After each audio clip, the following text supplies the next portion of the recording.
Welcome everyone to this Force Friday, coming to you live. Today we are going to talk about some principles, 3 principles to be specific, from animation that we use in forest drawing. Like, how do you actually bring these principles over to your figure drawing to improve them from the occupation of being an animator, right? As some of you may know, I'm a former Disney animation artist myself. And a lot of what I teach in Force has been inspired by my time at the studio.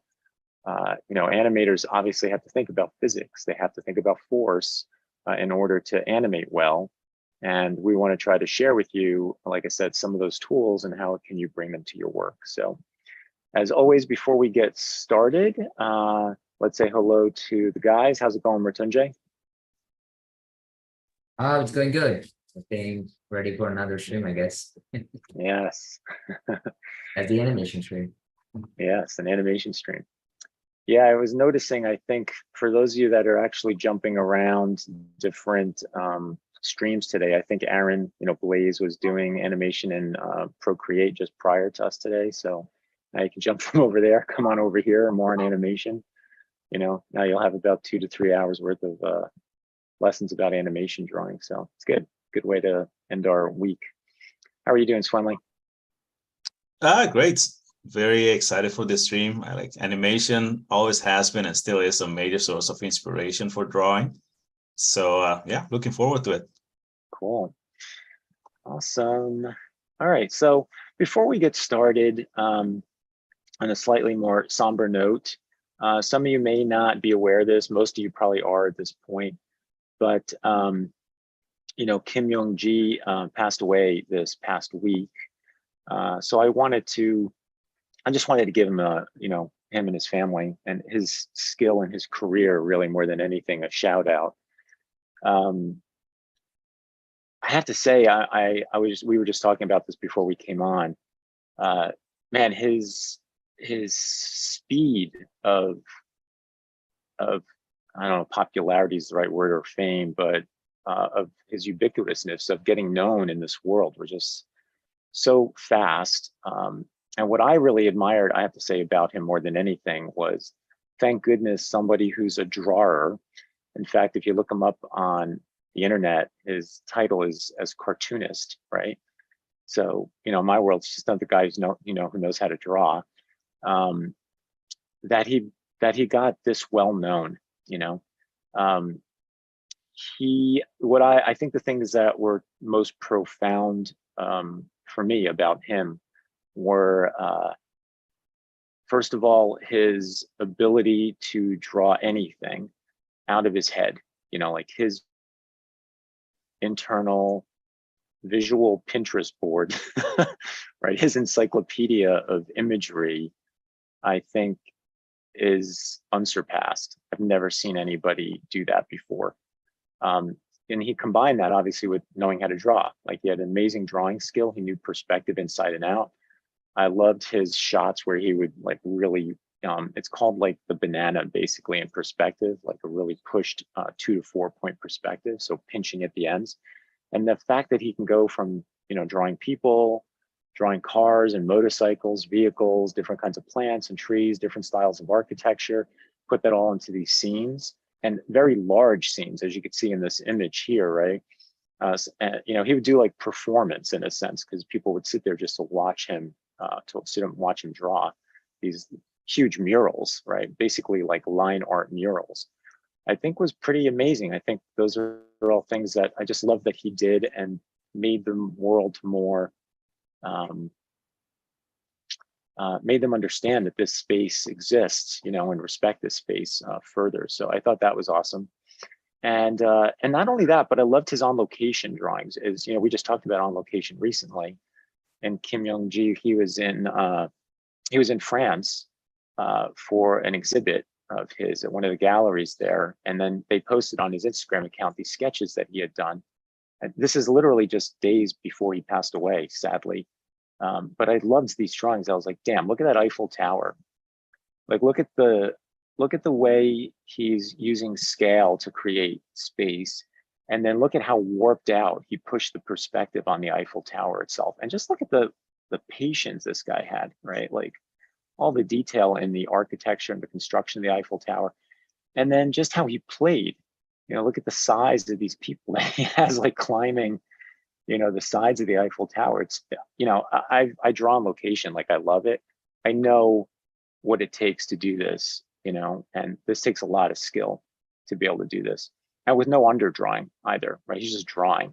So he's having to manage the fisheye lens perspective that's going on here with the scaling of the people in space, like the whole time. It's pretty profound, you know. And then last but not least, I have this one other piece of his. So here, just again, if you guys don't know him, here's again another sense of scale of his, you know, of his work. I like these too. Here, this is numerous scenes. So you can see here's like one scene, here's another scene. They all usually have their own entrapped perspective.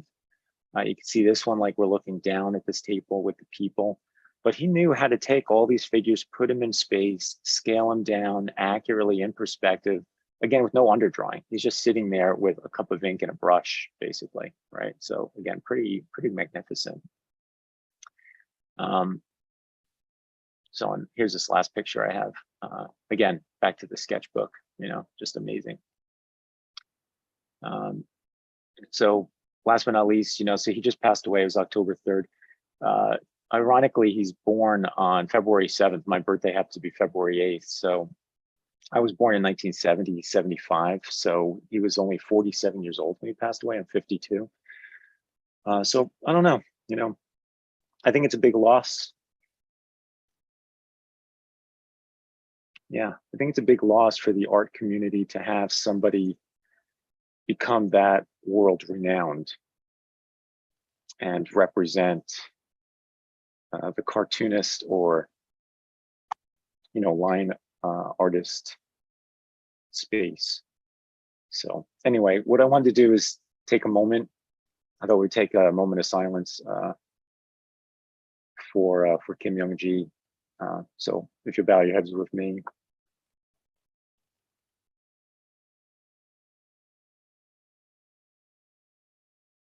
So anyway, like I said, Kim Jung-gi, if you don't know him, get to know him now, even though he's passed. Definitely go check out his work. Just profound, super profound artist. Very sad to see him go. I mean, it'd be interesting to see what else he would have done with his life. You know, I think that's probably the saddest part of all this when you see somebody like that leave. Is like, man, what would the next 20 years have looked like, right? What would he have been doing? Who knows? All right, so today, actually, we're not going to start with me. I'm going to talk about torso types, but Mattesi is going to start us off today. And he's going to discuss the leading edge, right? So that's going to be our first animation trick. And then how does that work with the figure? So whenever you are ready, Mattesi. Yes.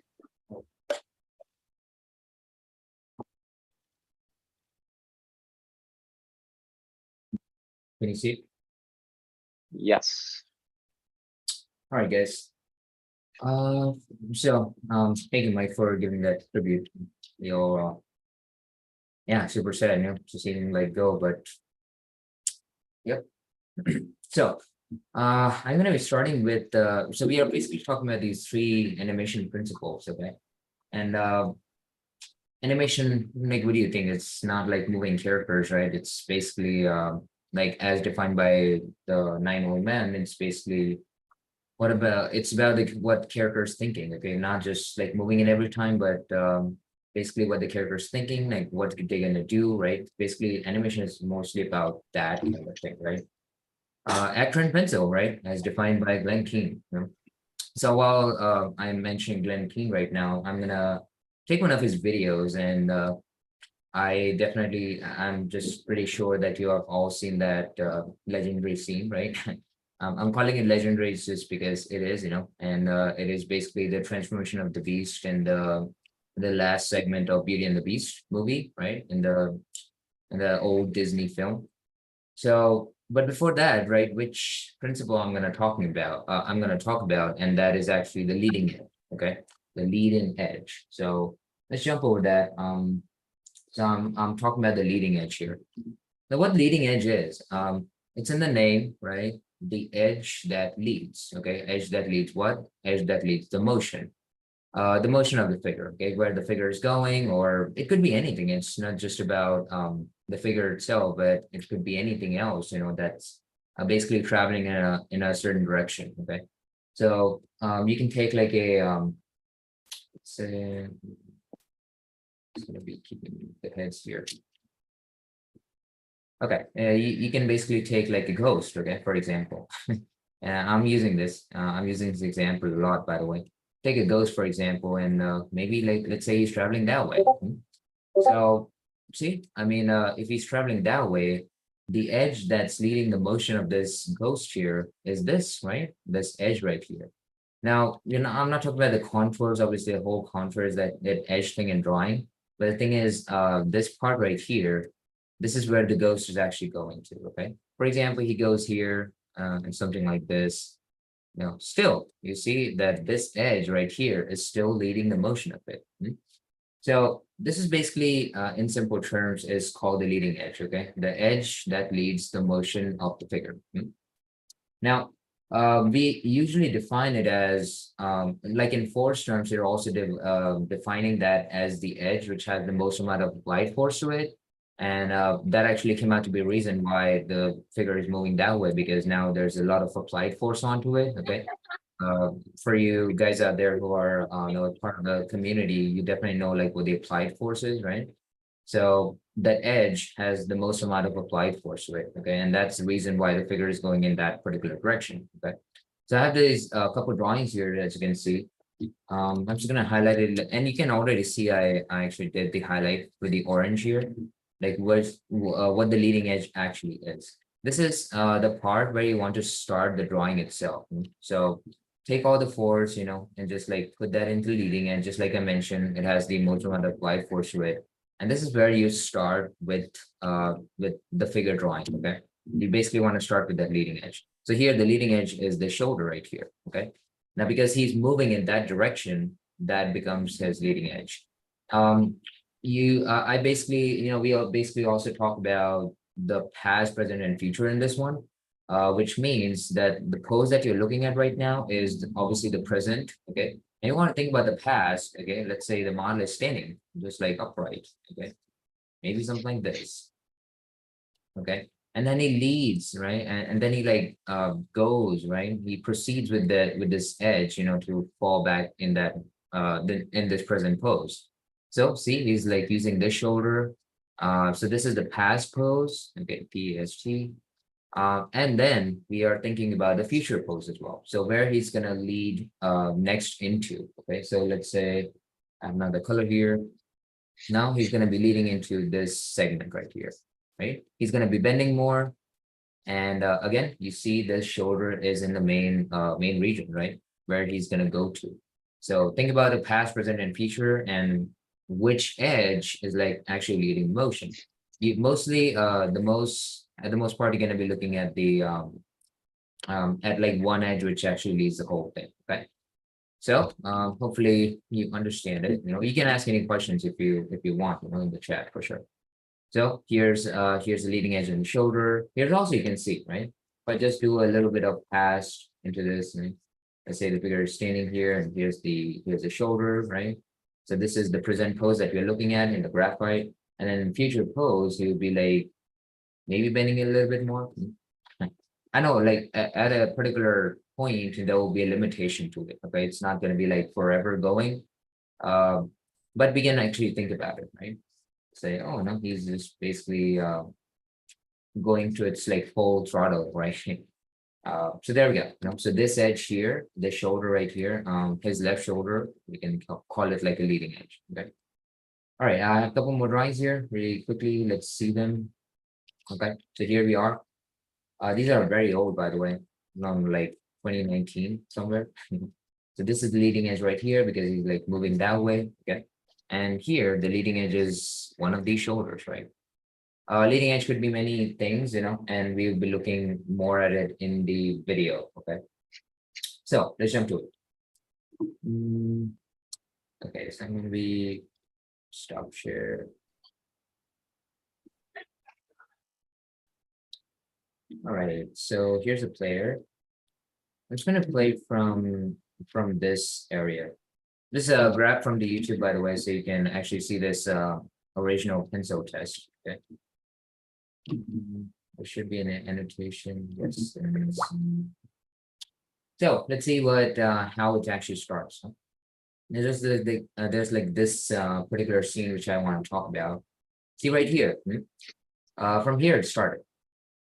As he's like wrapped in that cape, I'm just gonna taking say in color here. As he like wrapped in that particular cape, you see like this edge, okay? I have to like erase these I have to like erase these lines like show you forward. But the thing is, look at this edge, right? He's gonna be moving that way, and then the leading edge could change obviously for with the pose or with the motion being changed. Okay, so you will see like this edge, he's gonna move in that way, and all of a sudden he's gonna move in that way. Let's see. So I'm just gonna be turning the notations, play it back again. See, so he's like moving in that direction. There are like a couple frames in there. Right? See, now he's like moving the opposite way, so that becomes a leading edge. Okay. Let's watch it again. Okay. He's floating up in there, like wrapped around. Okay. Now here also, there's a lot of like leading edge things. It's just that you don't see it on the side, but you basically see it on the front. Okay, front end.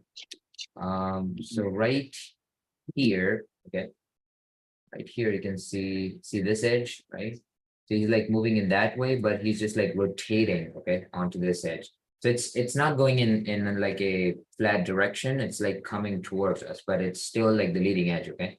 Any type of motion, it doesn't have to be like a flat direction, but even in any space, right? In the full space, like wherever he's moving, wherever the figure is moving, you can take that as a leading edge, okay? Right here, okay. See again that shoulder right there, okay, is moving that way. All of a sudden, he starts to move that way, right? So leading edge could be changing, right? They could be shoulders, shoulders are the main ones. So you can take the head as a leading edge in some cases. For example, you're flying like Superman, okay, and you don't have your hands in front, you just have it back like this. So in a way, your head becomes a leading edge, but just to maintain the hierarchy of things, we are taking the torso as a leading edge, right? Because you find like the leading edge on the shoulders, mostly in the shoulders. You find it on the hips as well, and the end of the rib cage as well. But shoulders are the most common ones, and then you can just like go with it. And then you can place like the head on top. So hierarchy wise, you can start with the torso, but but the head could be the leading edge as well, if you wanted to. Right. Since this is mostly like the more transformation scene, I'm trying to like find more. Yes, here it is. Here's one more.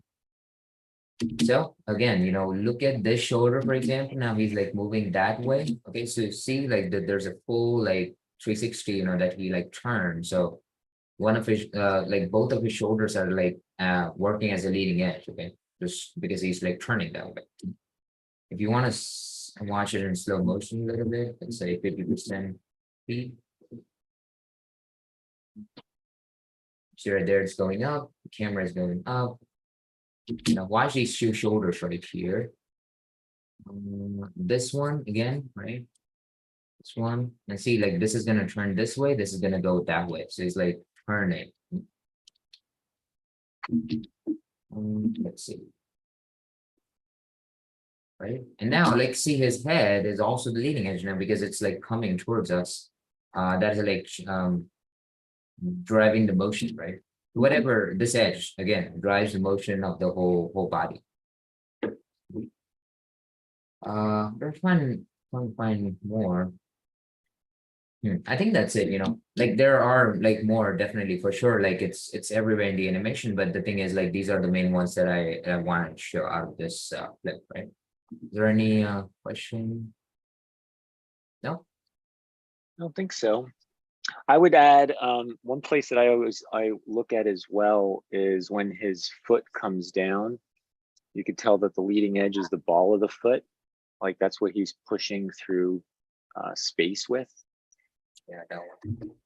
Yeah, over here. So if you back up, yeah, it's kind of the top of the toes first, and then it switches to the bottom right there. It's pushing into the ball of the foot, right? Yep. That's really cool also. Right. And then on Yeah. the hand, on the close-up of the hand, it ends up being like the back of the hand, I believe, and then the palm of the hand, he like pushes up into, upward. Yeah, so it's the back of the hand there, right? It's all back of the fingers, right? It's like the direction the hand is going to the right side of the screen.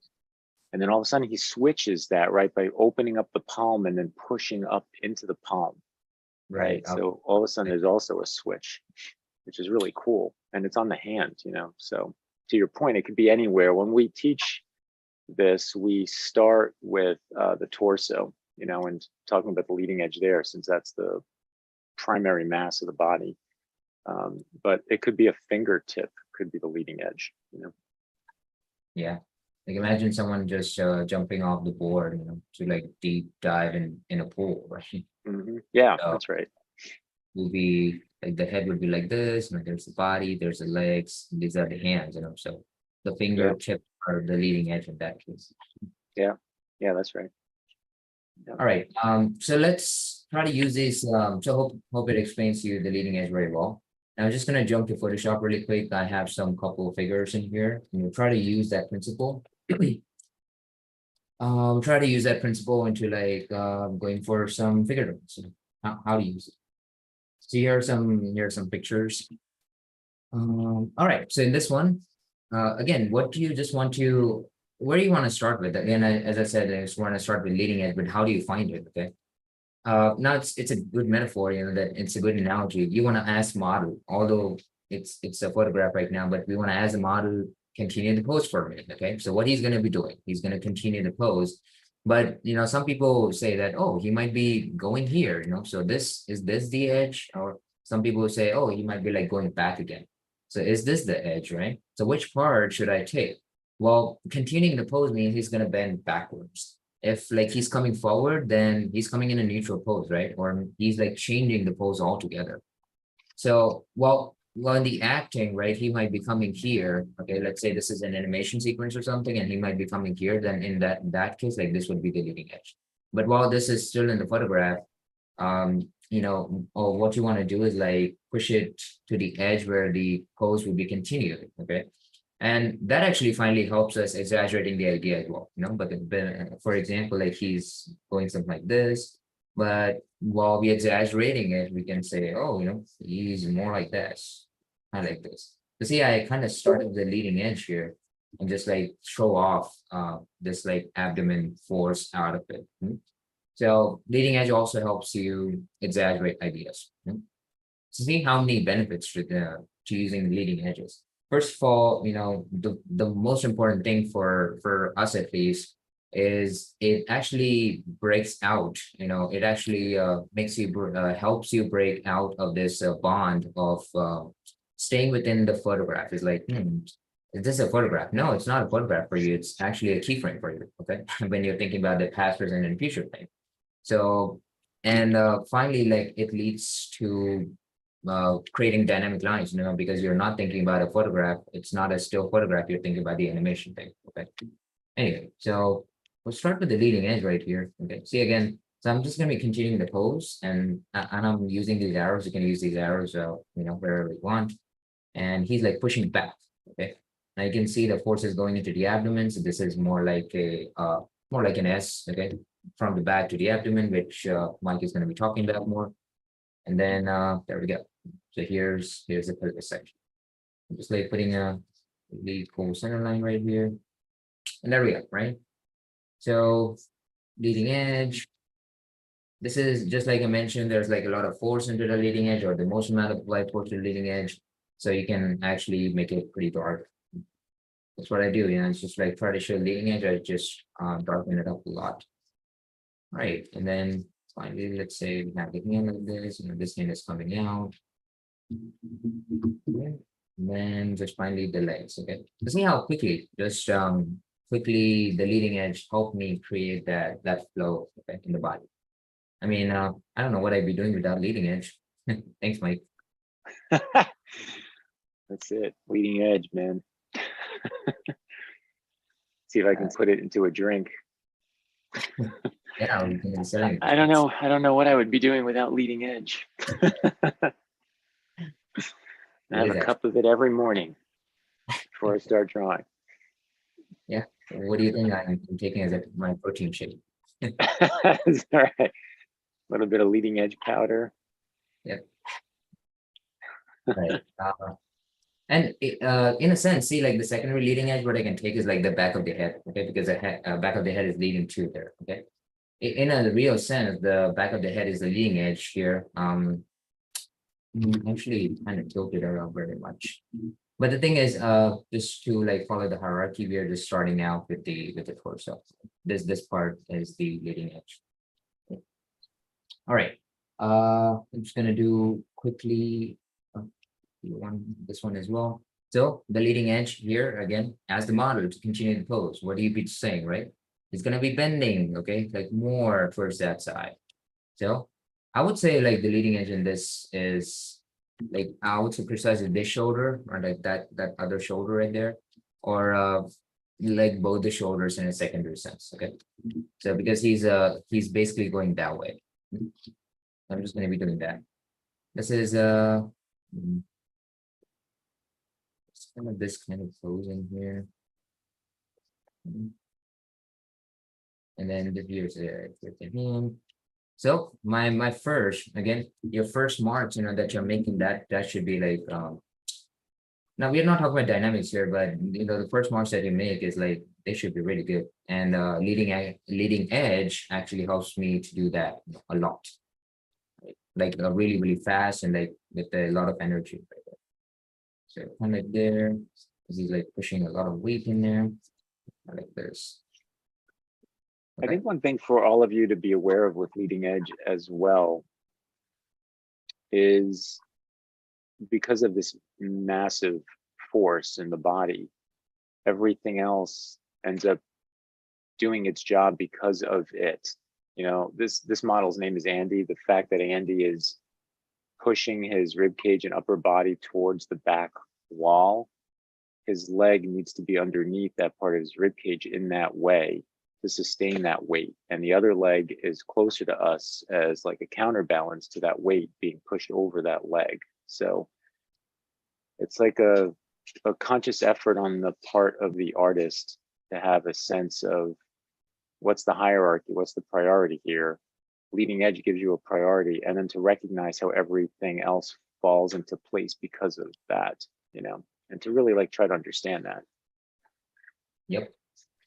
You can design animation sequences if you want. Like you can design literally shots. For example, look at this pose right here.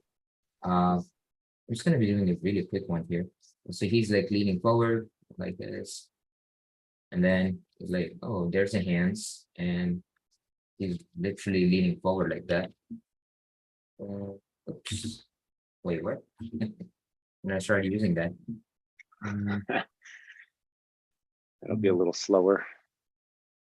Yeah, it's okay. Something like that, right? And then you just literally say, oh, like the model now leans forward. Okay, well, there it is. So he bends more. He's doing something like this and just like that. Right, then maybe his leg is bent like that, and the other leg just like hidden right there. So more and more. And maybe he's like putting his hand like with the support here or something. Like, let's say anything like that, So that's the leading edge principle. Hope you find it useful. Again, a lot of benefits to it. Okay, you can find the place in the body where most of the applied forces. That's going to help you draw the whole body as well.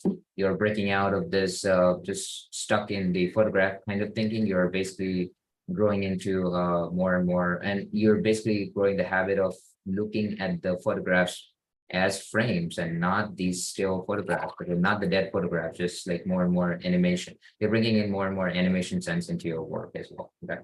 And helps you exaggerate. You can push it a lot, okay, in it runs. All right, guys. I think next is Wendy. I finished on time today. Yeah, all good. I think I'm next, actually. Let's see here. Thank you, guys. Yeah, thank you. That was great. So for my part, we're going to discuss torsos at the start, but more importantly, how is the idea of a C and an S torso used in animation? So this is a big deal in figure drawing, being able to look at a photograph of a model and then recognizing what torso type are they. And there's a couple of other ones. There are a CS, which is a combination of the C, which you could basically say, for a C, I usually tell students, the verb here is bend, right? Think of bend. If you could see bend, there's a good darn chance that it's going to be a C torso. And S torso is typically more lateral. It's like it's left to right. So here, I'll just write the word lateral for a second. But it also could be across. Notice here we go across the body. In the C torso, you'll notice there's no going across. We're on the perimeter. And also another word for the S is torque or rotation, right? Rotation. So it has lots of different usages, right? Lots of different use.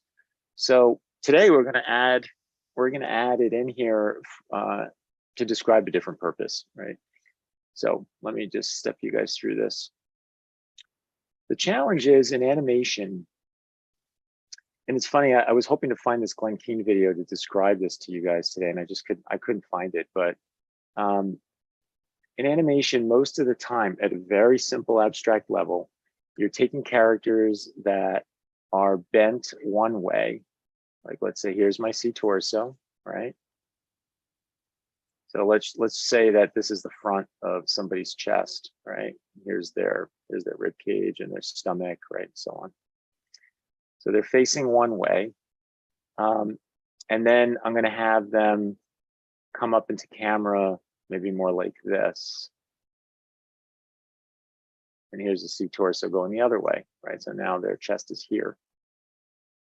Okay.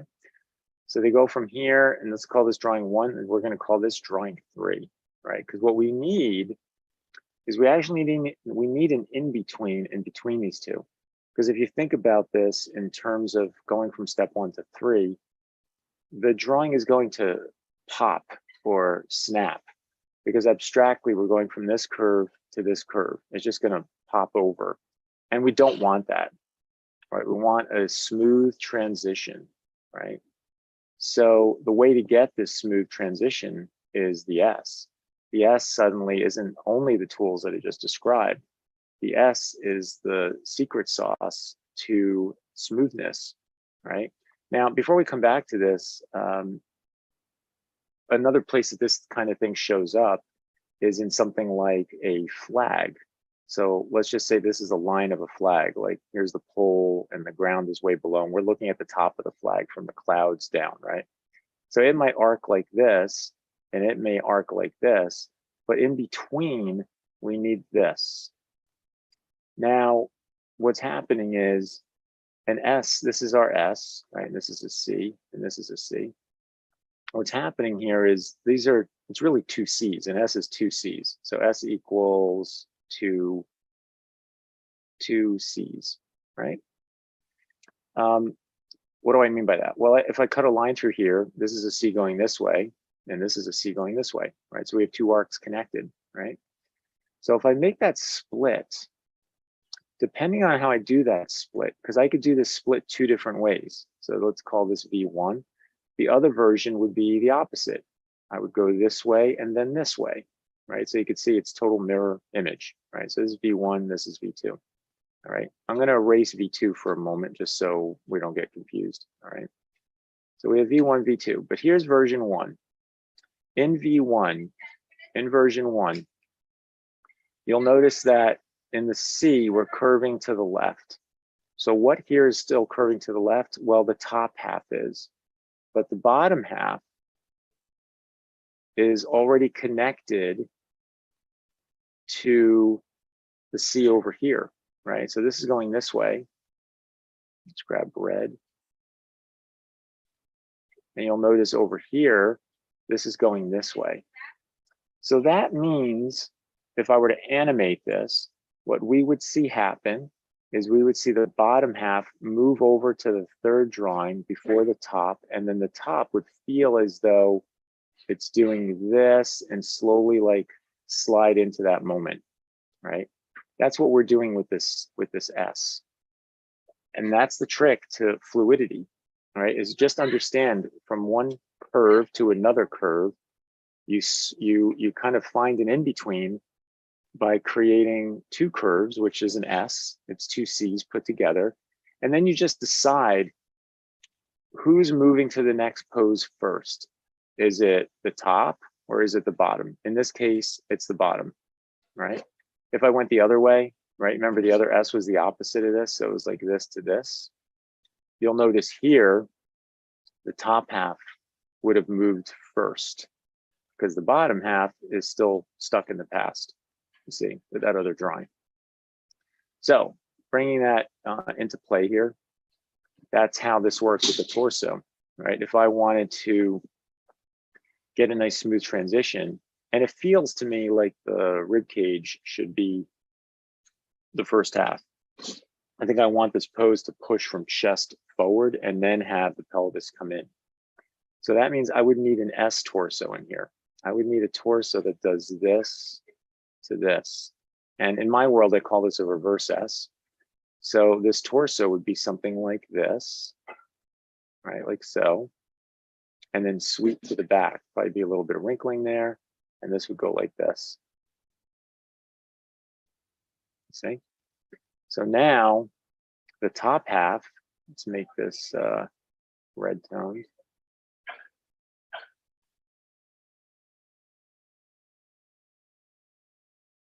The top half has moved this way in quicker, while the bottom half, right, came in later. It finally gets there, right? It finally gets there, but it's the second part, right? So that's how we want this to, to happen. And when we're drawing the figure, I want you to be aware that you have this principle of trying to understand sometimes with the S, and what is what I'm seeing a moment in between two other bigger poses that I can create out of the sequence that the model is going through, right? It's also a great way for you to analyze movement, right? When you're drawing figures from video, which we do also at drawingforce.com, is to be aware in the analysis of this. Like we do leading edge, as Mrityunjay taught, through observing video, because we want you to understand how to bring that mindset of movement to your figure drawing. And with that in mind, you want to be aware of, like I said, this S moment, right? So I still have a few minutes. Why don't we try to, let's just try to do it, right? Let's actually do it on a timeline, right? Create video timeline. I'll create a new layer up here.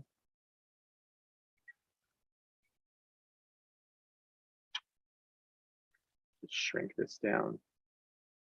Okay. So I'm just gonna be really basic. See, brush, black.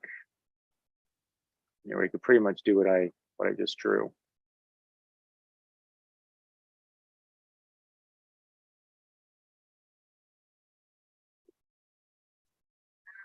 All right, so we've got that. Got another one. I'm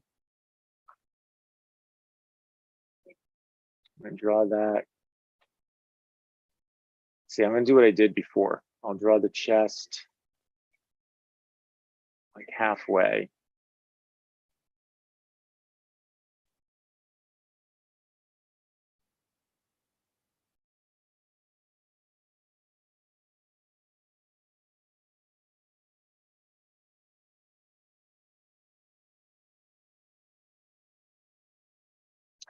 And then our third layer.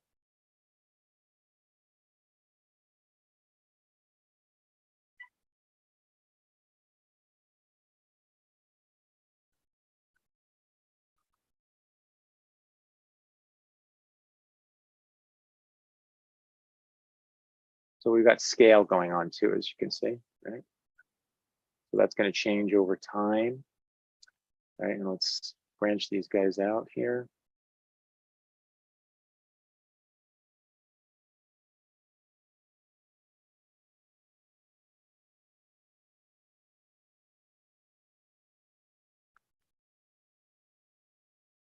I hate when I do that. Hold on a second. Let's erase this from this one. Okay, let's make this a little bigger too.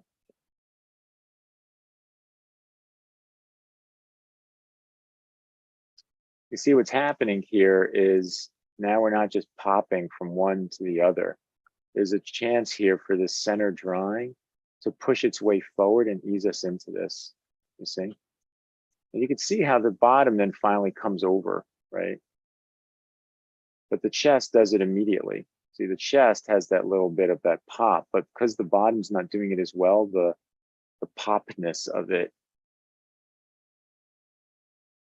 right, smoother transition. And then I can in between this, you know, and smooth things out then even further, but at least between this would be called a breakdown. This is like a major in between.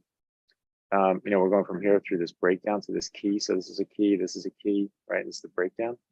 You can see how this is starting to work, right? Starting to move my way forward without just pop, pop, pop, pop, you know, back and forth. And this is how you would do like a flag animation, by the way, as well. It's the same idea. It's like I'm bringing the flag idea over to the torso itself, right? Let's see, any questions about this? Is this so it can stay attached to the 1 and 3 moments? Yes, I think so. Let's see, Valerie said so. The bottom of that S flag would have been the leading edge, and the top would have, yeah, the leading edge is the one that's making the jump, right? First, right? In that S moment, that's the leading edge, right? Is the one that's taking us to the next step. Frame rate in animation is typically 24 frames a second for film. Redacted, Hannah said, so you would use a reverse S to get to that C. You would always use an S to transition to the next pose, or depends on the movement. Yeah, so it depends on the movement. Sometimes it's the top half, sometimes it's the bottom. It's what you want to have move forward first. As Matunjay said, it's like a bridge, right? And I'm using Photoshop. Only 3 frames and still looks cool. Yeah, 3 frames, exactly, Edward. And you know, you can see it's already working.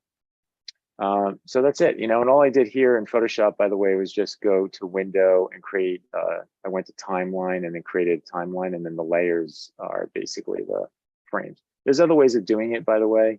You can go here. There's other ways of working in Photoshop, and there are plugins for Photoshop, which is something I actually want to look into, not only for animation, but for storyboarding.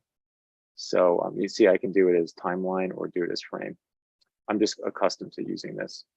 So hopefully that makes sense. You can see it got, oh no, it's still held on to it. Okay, that's interesting.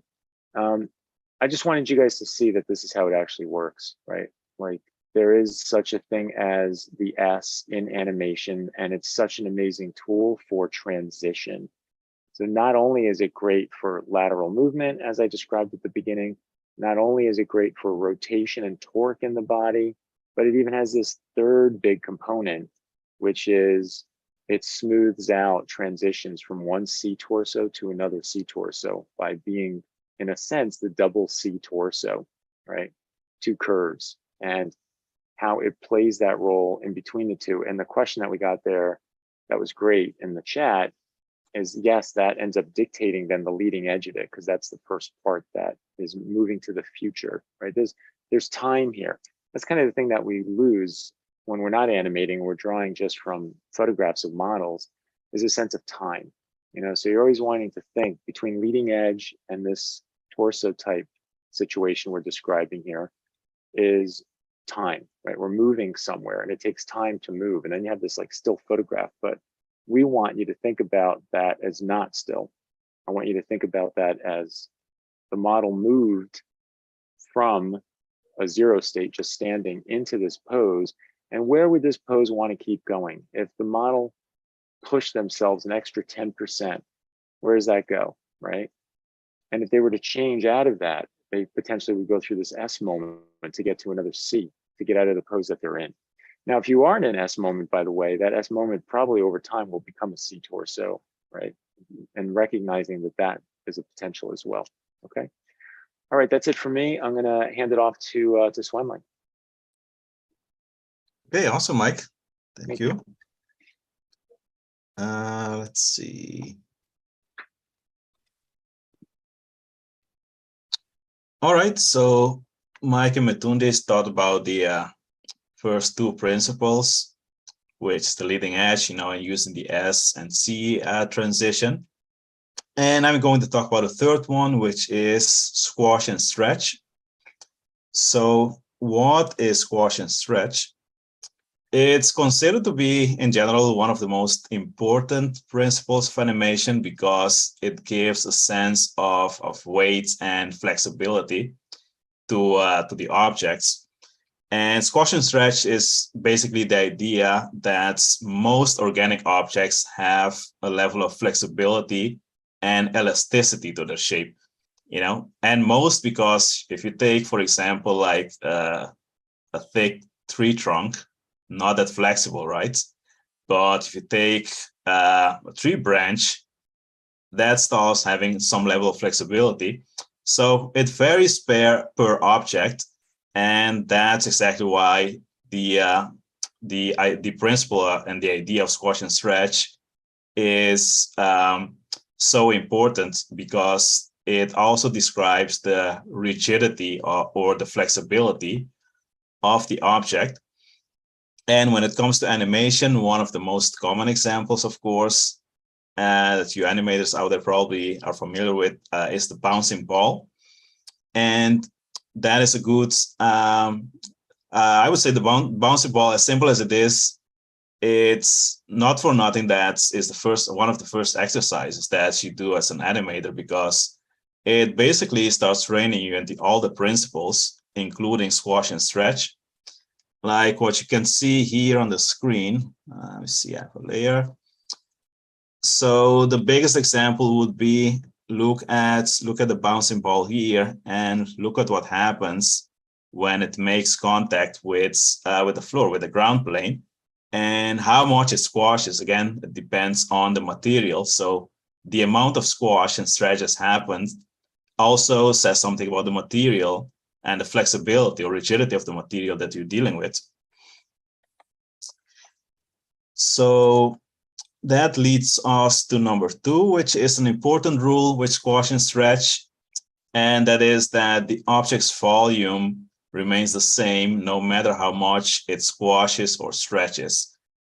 So as you can see here in the examples, if we start with this ball and the ball gets squashed, the amount that it gets compressed is basically the amount that it gets stretched as well.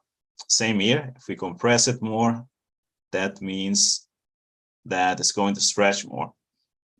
If we compress the ball and it remains the same height as what we had at the beginning, that means that all of a sudden we have more volume than we had at the beginning, and that doesn't happen in reality. It's the same amount of volume that gets distributed differently in 3D space. So very important rule, the object's volume remains the same no matter how much it squashes and stretches. And one common question that comes up is, how do you know? Some artists can sense of perfection comes in, they want to do it exactly and perfect, but you just have to use use your eye, and see if it looks believable. And if it looks believable, if it has to be good enough to bring the idea across. That's what it comes down to. It doesn't have to be perfect, just good enough to bring the idea across. So you can just draw it and evaluate, assess whether it works or not. So having said that, let's look at some examples in animation, and I grabbed a clip from Mulan. So let's see, new share. So let's go over here. Hopefully you guys can see the video. Yep, it's all good. Okay, cool. Let's see, so I should be able to easily move through the frames. Yeah, so here we have Mulan falling from a tree. So let me grab the annotate tool here and let's just draw a simple shape for her torso, you know. So we have her torso here. Let's treat it like a beanbag, for simplicity's sake. So we start here and notice what happens when she falls. So she's falling. Oh, first of all, well, let's go to the extreme and then we'll talk about it. So notice what's happening here. So if we draw, let me grab another color. So notice what happens with the volume, you know, like the shape of her torso. Notice how much squash or compression is going on as she's hitting the ground. So again, this gives a level of, it shows that there is, she has a lot of weight, you know, like the weight makes contact with the floor and the mass gets compressed under the forces. So it brings a sense of physics, actually. You know, I mean, if she fell on the ground and her torso remained rigid, it wouldn't give the same sense of like aliveness and flexibility and elasticity to her torso. So let's go back again. And she'd break her back. Yeah, that as well. Yeah, so notice the torso here and notice how it compresses. So again, same idea as the bouncing ball, you know. So again, don't underestimate the simple exercises because they train you in these basic concepts. You know, so we squash, and I think this is the extreme. Let's see. Oh no, it squashes even more. So notice what's happening now. Let's grab another color. So now it's even more compressed. Now you can see everything is squashing, like even the head is getting compressed. So let's go back and rewatch that. Now, so we start here and notice the amount of compression. I think this is like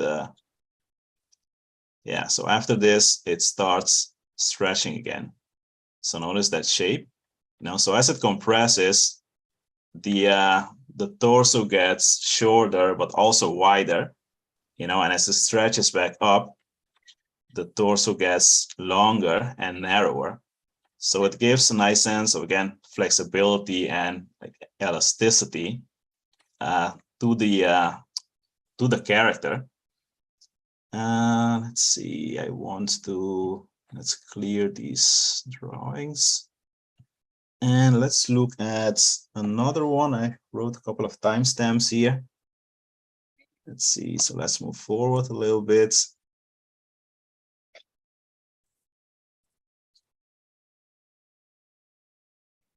And once you're aware of the principle, you will start noticing it, like it's used all the time. You know, in some places it might be more subtle than others.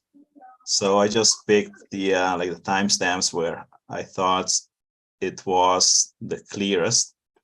So let's look at this one.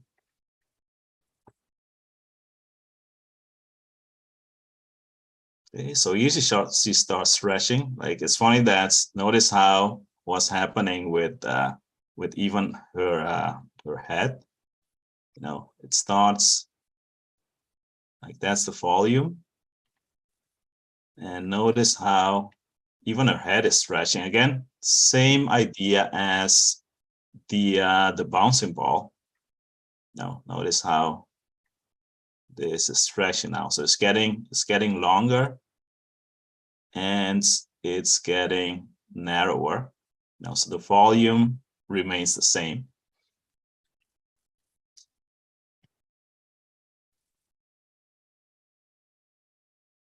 So let's see. Again, notice the starting position of the head. It's a bit compressed. And here the head is stretching. And it stretches even more. Like if we look at the shape of the head in this frame, notice that again it got longer. And because it got longer, it got narrower. Again, volume needs to remain consistent because her head doesn't suddenly get more volume than it had at the beginning. Let's see, I have to go back and forth and clear these drawings. Let's see, I think I have one more example. These are great. Sorry? These are great. Yeah. Yeah, so like I said, if once you're aware of these, you can start seeing it being used all the time. You know, it's not only like the body as a whole, but even in the smallest details, you will see it, like the face. You know, it might be a leg. Let's see, I think it was 138. Let's move forward a bit more.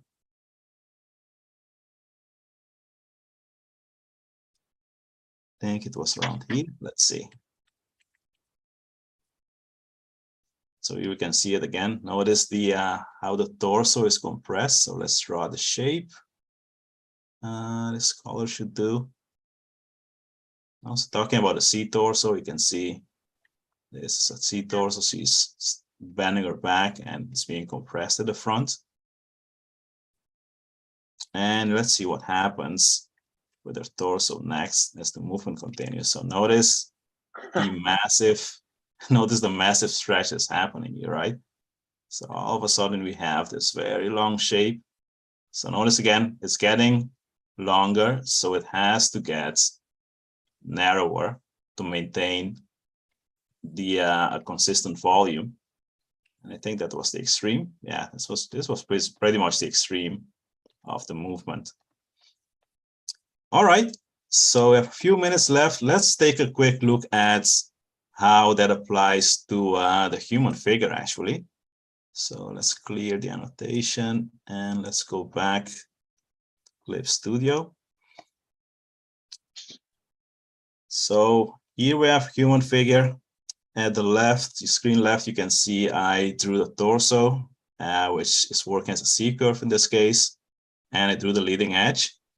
So this is a figure about to jump, and notice what happens when she jumps in the next frame. Notice that torso here is compressed, here is stretching, and notice the transition also that Mike was talking about from the C curve to an S curve. You know, so it's all here, leading edge, upper corner of the torso.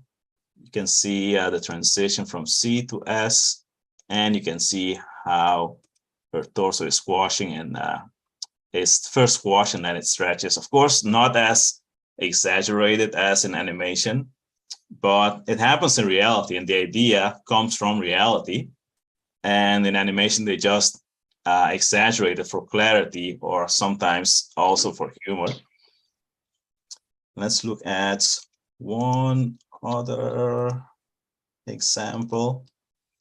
So here the example is the leg. So this figure is about to land. Notice what happens with the thigh as she lands. So here the thigh is stretched, the whole leg actually. And notice how there's a slight compression happening. So all of a sudden the shape gets a bit shorter and wider as it catches her weight. So you saw it in animation, you saw that it comes from reality. So hopefully this helps you become aware of squash and stretch and start applying it more to your work. It will bring a whole new level of physics and of reality actually to your drawings. Okay, that was it for me. Let me stop the share. All right. Thank you so much, Sunli. That was excellent. Yeah, thank you. So hopefully, you know, what we're trying to inspire all of you with today is that there are principles from animation. The three we covered today were the leading edge, the S is a transition tool, and squash and stretch. And that those all exist in real life, right? That's how our bodies move. It's how our bodies pick directions of motion, and that we actually have stretch and compression in our bodies based on what we're doing because of gravity and the force of the body, right? And just try to keep in mind, I guess, as an overview, when you look at a model, especially a photograph of a model is how most of us are drawing today. Try to think that the model came from somewhere to get to that place, and the model is going to move somewhere through that place that you are seeing in time in the photograph to help you bring more drama and more motion, to your own work. Okay. If you don't know Kim Jung-gi's work for any reason, go check it out.